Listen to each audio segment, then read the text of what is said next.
Há quem diga que a vingança é um prato que se come frio. Outros dizem que a maior vingança para com o inimigo é perdoá-lo. Mas, em alguns casos, como no mundo do cangaço, a vingança é uma questão de honra. E é sobre isso que hoje iremos falar. Cristino Gomes da Silva Cleto, conhecido por vocês como Corisco ou Diabo Loiro. Das muitas coisas que esse homem fez na vida, chegou até a engajar-se no exército brasileiro. Anos depois, ele abandonou o quartel, sendo considerado assim um desertor. Acredite se quiser, mas esse homem chegou a entrar e a sair do mundo do cangaço. Trabalhou ainda como ambulante de feira, negociador de carne de bode, entregador de leite e padeiro. Desta forma, poderíamos considerá-lo como um cidadão exemplar, pelo menos até o dia em que foi preso, quando um fiscal da prefeitura o cobrou impostos. Na primeira vez, ele pagou. Na segunda, se negou. O homem fora preso, humilhado e maltratado pelo então delegado da cidade, o senhor Herculano Borges, que não sabia, mas naquele momento havia acabado de assinar a sua sentença de morte. Uma morte cruel e dolorosa. Naquele momento, entristecido pelo fato, envergonhado, humilhado e rejeitado, Corisco jurou vingança, mas o homem apenas riu e debochou daquele que em pouco tempo seria o seu algoz. O dia chegou bem mais rápido do que o que era imaginado. Anos após, Corisco arma uma emboscada, se vinga e lava sua honra, matando o delegado e esquartejando o seu corpo.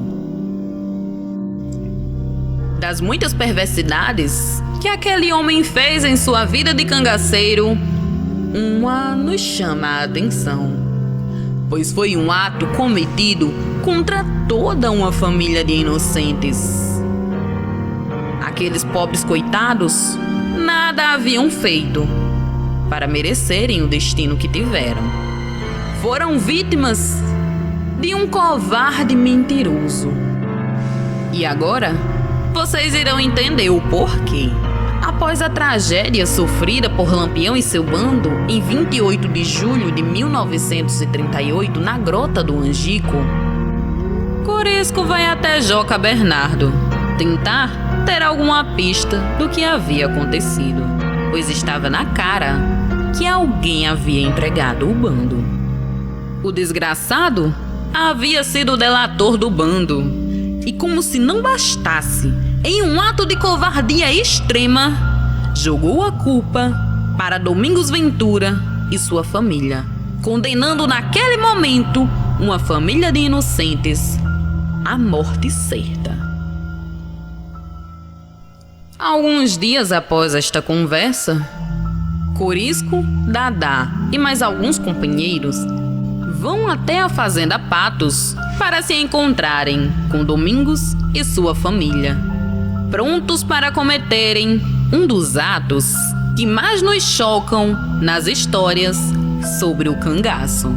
Ao chegarem na casa do homem, eles comeram, beberam e conversaram, lamentando ainda o ocorrido com Lampião e seu bando.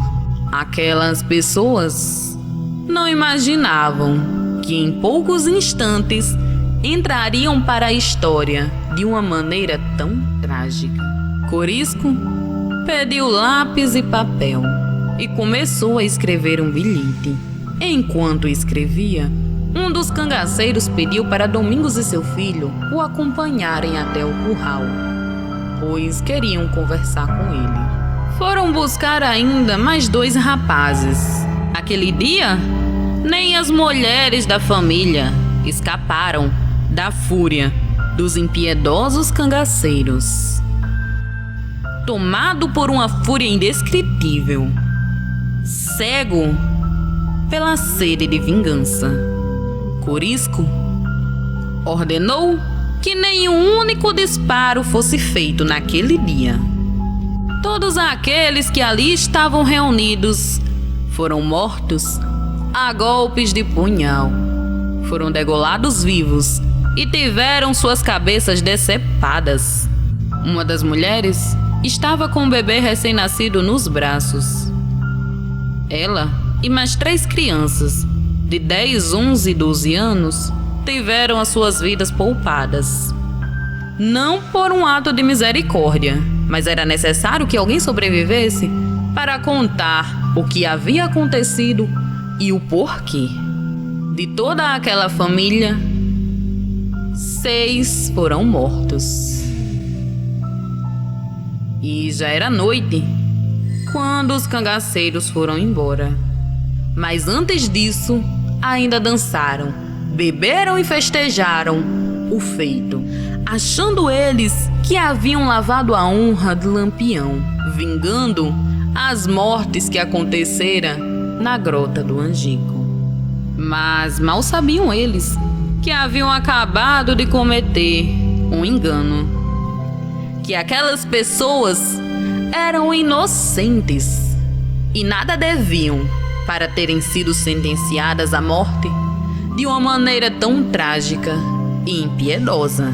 Como se não bastasse, Corisco reuniu as cabeças que foram degoladas, mandou que colocassem em um saco e que as crianças fossem entregar na casa das autoridades da cidade, junto com um ameaçador bilhete que dizia que, junto com as cabeças que rolaram no Angico, muitas outras iriam rolar.